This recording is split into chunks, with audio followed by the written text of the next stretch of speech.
Alright. Let's find this treasure and stuff. I need to go down a decent bit here. Gonna need to head on down this way. And then, This must be where Si-Mut lived. maybe I can do this. And then, cat. Si-Mut collected all these treasures. What could he have lost that compares to this? Got a dual sword and some iron. Clue here somewhere. And more carbon crystals. Okay. So I did that.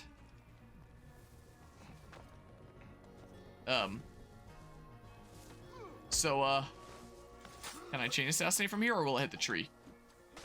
No, I can do it. So, I did it, right? Found the treasure trove here. No, there's something else I have to interact with there. Apart from completing the random white screen jump scare. Exploration area. Oh. Si-Mut Scroll 2 found in the ruins. I'm back at my home at last, the place where I collect all the ancient objects I have found across the peninsula. At Alakade, I seem to have lost my most precious treasure. I've been so addled ever since the treasure in the den of rabid dogs. I must have been a madman to go there. Could I have carelessly left my treasure there? The greatest treasure, what is this? Pokemon Scarlet and Violet? Dogs. Oh, he must mean hyenas. Yoink. Okay, so we're going to a hyena den now. Yoink, I'm just gonna take a bunch of stuff while I'm here.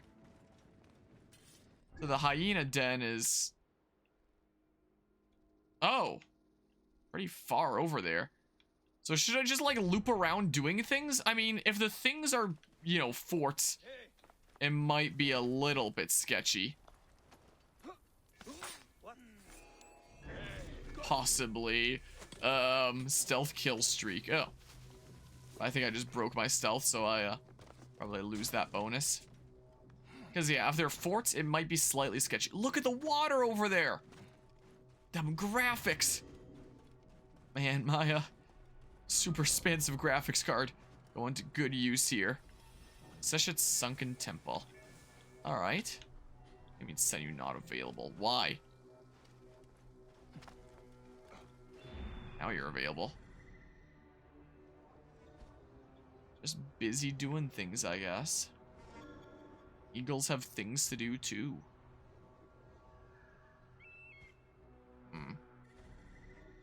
There's one. Yeah, like, look at that water. That's cool. And then... one out there? So I probably need to dive into the water. And then... Probably need to dive into the water and then swim in. Is what I would imagine here. Yeah, look at this. So cool looking. Oh! Oh, it's beautiful. Okay. Yeah, let's see here. So there's gonna be some sort of entrance around here. Like over here? It looks like. Hopefully there's gonna be air pockets and stuff. Here's hoping. Okay, I got a new heavy blade axe. Okay, does this not lead to the other ones? It's just its own little isolated thing, I guess.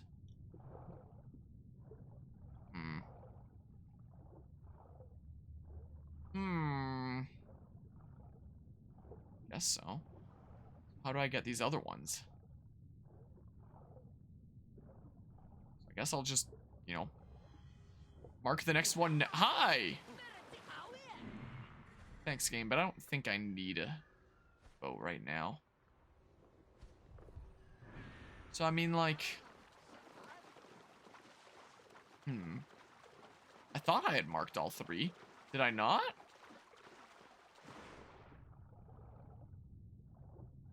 Oh. Okay. So we go through this way next. And we grab this one here. Imagine if I could pull out a torch in the water. Treat it like SpongeBob. Come on.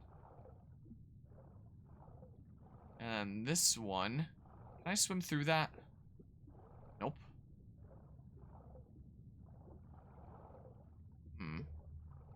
Oh, there's one out there. So this should be the furthest in one, right? Okay, so I can go through here. Like this. Get a whole bunch of doubloons. Get a light bow that I'll probably never use. And then we go this way towards that one. And then, that's really bright. Very bright indeed. Oh, it looks so good. Again, I appreciate you spawning a boat for me, game, but I don't actually need it right now. Yeah, this is definitely a very, very beautiful game, I must say. When the top of the water isn't glitching out, which it actually hasn't been here for a while. Yeah, that looks pretty good. Alright. Yoink. Some more iron, a better shield. Yeah. I mean, I got the metal shield, but now I'm at level 40, I can actually equip that thing, Bob. So, yeah, sweet. I mean, what's the mystical thing up in the mountains? Is it just another ability point, maybe? Is it one of those? Okay, now I can do it with the boat. Alright, thank you. I appreciate it, game. Whoa! Whoa! I thought normally people go and sit down and are like, yeah, you can borrow my boat. And it's all nice and stuff. But he just shoved her off. Is it because someone's already occupying that spot?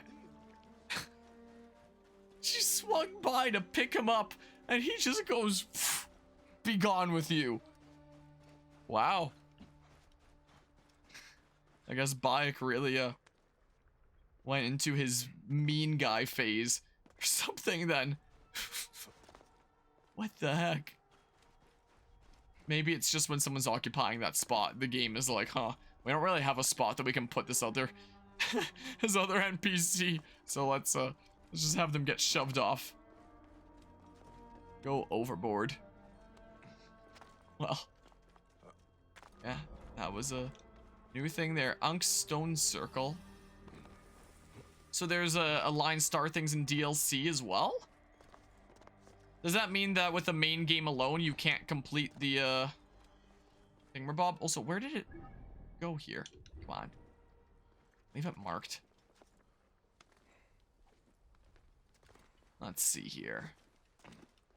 Let's see about this. Hello, hello, Cyril. Tonight we're playing some Assassin's Creed Origins. I actually just recently beat the main game of this. So now we've moved on to the DLC. And I'm a little bit under-leveled for the DLC, so I'm kind of going around doing side objectives to level myself up and get stronger and stuff. Because, what's happening here? And, because the DLC missions and quests and stuff around here seem to give me a lot of experience. So I'm, wait, what? Wait, what? So there's probably like a new set of star thingamabobs here. For DLC, right? This one, right? Probably. Which is a super underrated, great game. Yeah, I've really enjoyed it myself. It was my first time playing it. I had quite a good time. Should we, see what he's saying first before I, do it? Because, yeah, I'm fairly certain this is the one. But yeah, we've been gradually going through the entire Assassin's Creed series, every single game, including the spin-offs, only exception being the mobile apps. And made it all the way to Origins. And Origins onward, I'm going all blind to. Like, Syndicate was the last one that I'd played before becoming a content creator. I'd never even beat it back when. So, you know, after Syndicate, I've been going into things blind. And for my first playthrough of Origins, I actually really quite liked it. And I'm looking forward to Odyssey. Your favorite was Odyssey Schneis, so I definitely have some things to be looking forward to then. When I was in my use of history in video games class, my professor, that's when Odyssey was like the most recent game at the time. My professor would go on and on sometimes here and there about how he really enjoyed dumping a lot of hours into and getting addicted to Odyssey was the case. That and Mass Effect. Assassin's Creed Odyssey and Mass Effect were the things that that he liked to talk about the most, it seemed like. Alright. Okay, I don't need to do it again. Nice! Alright, so as we loop around... Oh, there's a thing over here. Do I want to get it? It's part of that. I'll get it anyway, and then we can trek enough into that area that we have the whole DLC area mapped out. Is what we can do. That sounds like a good plan. But yeah, you know, I did manage to get through Syndicate on the channel, what with, you know, doing a playthrough of it on the channel, but, you know, it suffered with a lot of the issues that I ran into back when, where I was just kind of bored, where it felt kind of like a world with missions in it, and I felt a little bit directionless and stuff. So, you know, I was kind of really worried going into Origins, like, man, is it going to be pretty samey? Am I going to get bored and stuff? And then it's just like a completely different type of game with a traditional level-based system. As you're going around getting experience to redeem all these spicy skills, and it's super satisfying progression. It's like, oh, this is really addicting and fun, you know? It was a very pleasant surprise. I quite liked it. Origins Odyssey had a really good blend of certain story elements. Once you're knee-deep in Odyssey, sadly you never played Syndicate. I don't think it's worth checking out there. It has some cool things going for it, but there are definitely some things about it that I like, but overall, I'm generally kind of like, meh. It's not super duper great. Felt kind of directionless at times. And, the whole thing that they marketed with it was your gang of the Rooks, where it's like you engage in gang warfare and try to get, you know, more territory than the Blighters, the bad guys. Whereas all it really is it's just like missions around the world. Kind of like this, essentially, where it's like once you capture that territory, it's captured forever. Your enemies never try to capture it back or anything like that. So, you know, they marketed this whole thing of like, gang warfare and trying to, you know, get more territory than your enemies. When really, it's just, you know, normal missions pretending to be that. And it's like, oh, okay, fine then. But yeah, yoink, more carbon crystals. But yeah, not to mention this game is just absolutely beautiful. I was just talking about that, how, you know, I play mostly on my Switch. And, you know, PC here is just kind of secondary for other things. So, you know, I don't play a whole lot of super graphically intense games a lot of the time. Sometimes I do on the side, and I get to, you know, actually put my graphics card to good use. And when I'm playing games like this, I'm like, holy crap, this is amazing! I really like how this game spawns boats for... I don't like when the water bugs out like that. That happens from time to time. But otherwise, look how cool that is, apart from... Okay, like, get rid of this flashing, please. Yeah, I really like how it spawns boats for you. That's really convenient. Thank you, game. Can I has this? Look, that guy just went to sit down. That guy didn't need to be shoved off like the last person. All right, let's just trek enough in here that we map out this final area before we loop back in. So I'm thinking here. Like, it looks so dang good. Sometimes I like to just stop and look around and be like, wow, that's really cool. How far do I need to get into this area to, oh, it is mapped out. Oh, there, we did it. The DLC area. Sweet. All right. Really? Nothing here? That looks like it would be a thing. All right, well, I guess we loop back in now as we make our way to that objective. All right, let's do a little bit of a loop. That boat looks like it'd be something, but, I think Odyssey takes what this game was and really expands on some of the Origins elements. This is good, but you think you'll like the love the Greeks a lot more. I'm definitely looking forward to it. If the praise from my professor is anything to go off of, definitely a lot to look forward to. And yeah, I did actually end up really enjoying this game. So if Origins just expands on that, if Odyssey just expands on that, then that's great. Look, just as good as I found it. You know, I'm great with other people's belongings. All right, on we go.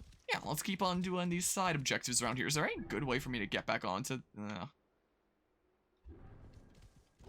Well, let's see how far my horse can get. Otherwise, I'm climbing, and then I'll call the horse again on the other side.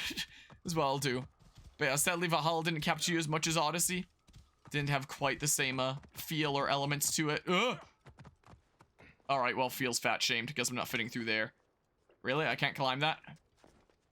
Unfortunito. Quite unfortunate there. Up this way we go. Yeah, let's, whoa, I'll just call my horse on the, other side. It was good, but just felt different. Some cool elements of Valheim and the gods, though. Some cool lore and stuff. When I was getting weird frame issues with this game earlier on in the playthrough, because I own Valhalla, I downloaded and tested it out just to, just to see if I had the same issues, which I didn't. It was just Origins for some reason, which is pretty strange. But I decided to test out the DLC area since you can just go right into that from the main menu. So I saw like some of the craziness of the world in the DLC area of that. And I was like, whoa, that's pretty crazy. It makes me wonder what the heck the story going on here is. Come on. Makes me kind of look forward to seeing what's all going on with that. I do find it kind of ironic, though, how, with the first Assassin's Creed game, Ubisoft was like, oh yeah, we removed the crossbow before the game released to maintain true historical accuracy. And nowadays, they're just like, yep, here's, like, gods and realms and mystical creatures and, stuff like that. Different times. You have to keep, getting bigger and better, getting more exciting titles to, keep on selling units, I suppose. Can't just be doing the same thing. I suppose people want the big, elaborate, insane stuff, which I've heard the second DLC of this kind of gets into with, some crazy undead stuff that I'm looking forward to trying out. All right, what's happening here? Eh? Oh, why is the thing to the left then? Okay, so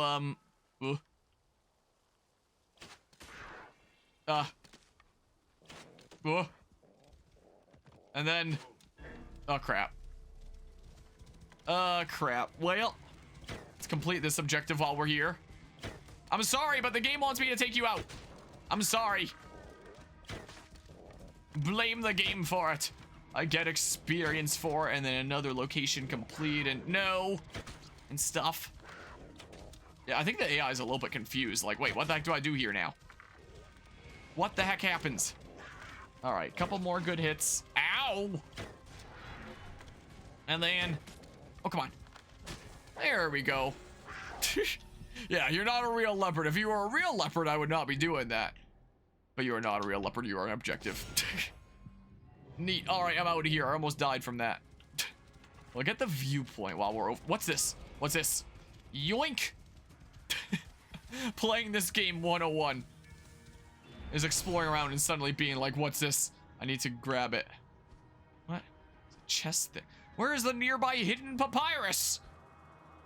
Where the heck? Oh, all the way up there. Okay, well, I'll grab the chest while I'm in the area. Is what I'll do. I think one of the things that blew me away the most when I first started playing this game was the seamless transition between land and underwater. Because I'm so used to playing Assassin's Creed 4, which is my favorite game in the series. And there's the whole diving bell sections where you need to go interact with this area. Then there's, loading zone, and then you do the dedicated underwater section. So just directly being able to dive under, and now you're underwater and really there. Like, that was something that really kind of blew me away in the beginning. And we can just mark that. This is what we can do. I'm sure it's not anything exactly super duper groundbreaking for, a more modern game like this. But, for me with all my time in AC4, it kind of really blew me away. Thought it was rather neat. Well, never a bad time to jump in hay when you're an assassin, I guess. Is the way that it works. Up we go here. Give me the scroll that I'm never gonna solve. Yoink, northeast of the Sure Quarry is something like that, but I'm not gonna do it. We're gonna keep on going this way. So yeah, I think it's rather neat, What was that? Yoink. Yoink. Grapes and doubloons and stuff. I think your favorite of the old ones was Black Flag. Nice, good taste then. Wee, this away we go. Like, I played AC3 as my very first Assassin's Creed game, and I was like, alright, that was pretty alright. That was pretty neat. And then I played AC4, like, right when it came out, and I fell in love. Yeah, that's what it feels like thus far. Like, I felt, as I've been going through this series, the last several games have been feeling kind of stale-ish. I've been getting a little bit tuned out of them, and it's probably why, back when I stopped playing after Syndicate, I was just like, yeah, I'm not really all that into this, Not all that interested. Makes you wonder how things would have turned out if I actually did play Origins when it came out. I actually did keep on playing up until this game. Because I probably would have loved this game right when it came out. I probably would have had a whole lot of fun with it. Up we go.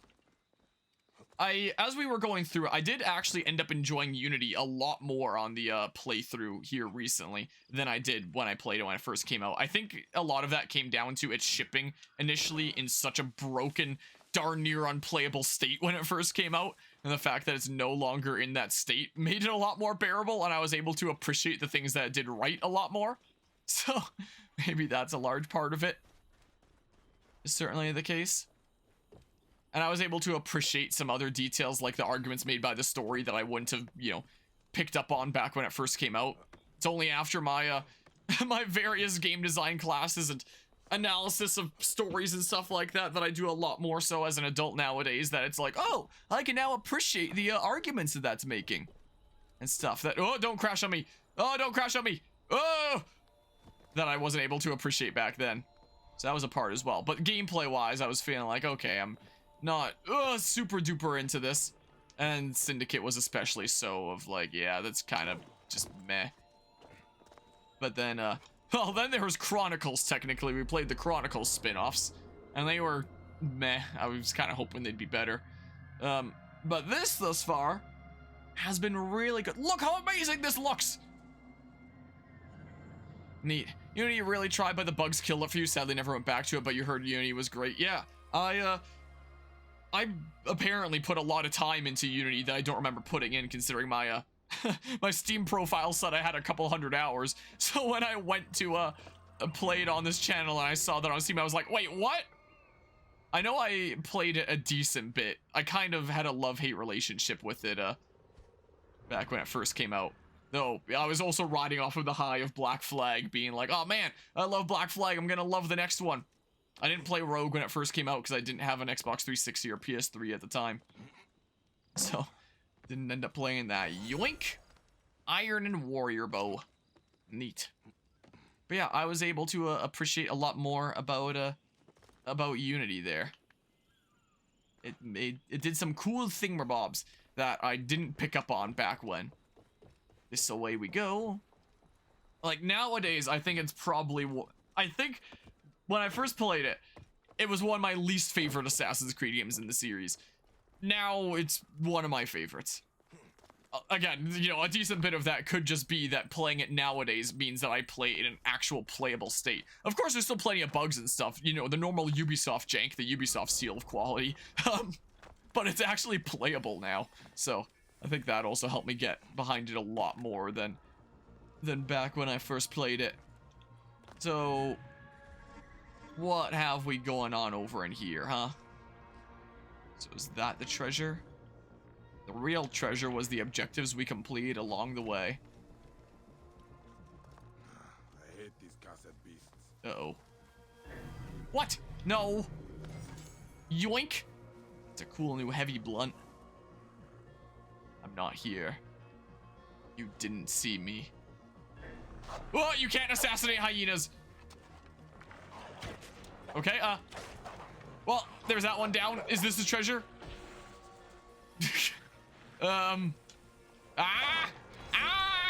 Yoink, got it. Ow! What are these, though?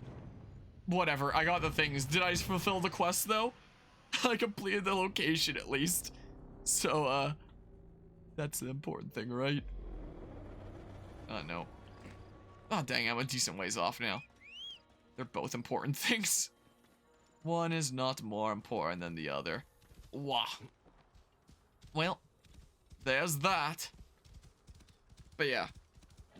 AC Origins is what we're playing here tonight. In terms of some other games that we started around here recently, the biggest one was Octopath Traveler 2, because I finally received my my collector's edition of that in the mail. So that's just kind of chilling there. Greatly enjoying it thus far. Ooh, it looks so good! Not a big fan of how Square Enix took down almost all the music that people had uploaded of it on YouTube. The music's really good. Big sad. Yeah, it's really, I'm really enjoying it thus far. Did you ever play the first Octopath Traveler by chance? I have to explore the area. Boopity bop. Assume OP2 for Octopath 2. Can I just one-shot with... Okay. Because if I clear out the area and then treat it as like a proper exploration area, you know, that could help me a decent bit. Yes, beat Octopath Traveler 1. Much better what he says. I don't know. I've only put 2 sessions into it thus far. The demo and like the first, I only got it yesterday was the thing. So I've played the demo and then, you know, that transferred to the full save file. So you could say I put in 2 streams. But yeah, the demo is just, you can play any one of the characters' chapter 1s. I mean, you have all the chapter 1s unlocked and you can play for up to 3 hours and it transfers to the full game, is the way that the demo works. So I did 2 chapter 1s, the warrior and the cleric, during the demo, and then I came close to 3 hours, but in theory you can just like keep on making new save files and doing it over and over again. Some people did that. I wasn't gonna do that and throw these save datas down the drain. So yesterday we started the hunter and we started the scholar. And the scholar, the prisoner there, he needs to start out escaping from prison at the beginning of his story. So his is the one exception. You can't just do his chapter 1, have him meet up with the others, and then, you know, do his chapter 2 later. His chapter 1 leads right into his chapter 2. So when I went to recruit him, mountain trade, but it's risky. So when I went to recruit him, the game gave me a warning, like, once you start his story, you're locked in until you've cleared chapter 2, is the case. So, you know, in that for a little bit of a long haul there. I mean, chapter 2 was pretty short and it didn't even have a boss, but still a little bit of a longer road for him. Sweet, yeah, that'll be your next buy for sure. Plus it runs on your Steam Deck. Oh, nice then. So rather fitting in that case. Yoink. Yeah, I played Octopath 1 right when it came out on the Switch. Only came to other platforms later, but now Octopath 2 is just launching on a bunch of platforms at once. All right, come on, let's see here. One of the changes that is really interesting is everyone's chapter 1 is done solo. You know, everyone's chapter 1 is on their own to like set up their story, and then they meet up with the other travelers and, you know, choose to go on their journey and such. So whenever you go around the world and you meet a new traveler, it'll be like, oh, hi, can I join you? And then it'll give you the prompt of, do you want to do their chapter 1 right now and find out what brought them here? Or do you just want to recruit them and keep exploring the world? And then you can find out what happened with their chapter 1 when you visit the tavern later. So that's pretty cool. So you can finish someone's chapter 1 and then go around recruiting all the other travelers for free if you want, and then just visit the tavern and do them in whatever order. Or you can, you know, do their chapter 1 on the spot there, finding what brings them up to that point, and then when you're done with chapter 1, it's like, so yeah, that's what brought me to this point. So anyway, can I come with you? Because the events of my chapter 1 mean that I gotta go do things with people. So that does also mean that they balanced everyone's chapter 1 around doing it solo, rather than you know, having a full party and stuff. But yeah, see, it's cool because if you don't even want to know their backstory, you can just keep going. Yeah, you can. And you can do the characters that you do care about, like full stories all the way through to the end if you like. You know, you might be a little bit over leveled when you eventually go back and do those other ones, but you know, that's your choice there. Si-Mut Scroll 3 found in the hyena den. I fell in with some nomads. After a few miles, we were set upon by a pack of rabid dogs. Gertha craftily escaped, but the dogs killed the nomads and dragged me to their den. Curiously, the dog den has a beautiful painting of the goddess Nut. I assume it's not pronounced that, but it's funnier to say it like that. Is it possible the dogs can paint? That would be crazy. Almost as crazy as hiding in that little cave near the foul-smelling, pissing place back in the bandit hideout. Si-Mut had quite an adventure. I will search for this bandit. Get out here, Torch. Alright, well, wait, how far is this now? Oh my god. Well, we're looping around the world now, I guess. That's what we're doing. Let's keep on going. Another change, I think it seems like you can rearrange your party at any given time, which includes being able to like rearrange with the first traveler. In Octopath 1, it was like, yeah, the first person you recruit, they're basically going to be your main character for the playthrough. They're always, don't crash on me. They're always going to be in slot 1. That never changes. Whereas in Octopath 2, it seems like you can rearrange. I only have 4 travelers right now, so I don't know if you can actually take them fully out of your party. Oh my goodness, the frame rate. What is happening to my computer? Why? I swear that Windows update last night is messing with things. What? Why are there 4 random guys standing here in the middle of bumblefucking nowhere just waiting to ambush me in case I happen to come by? This is a weird game sometimes, I swear. So that's a nice change there. Ow.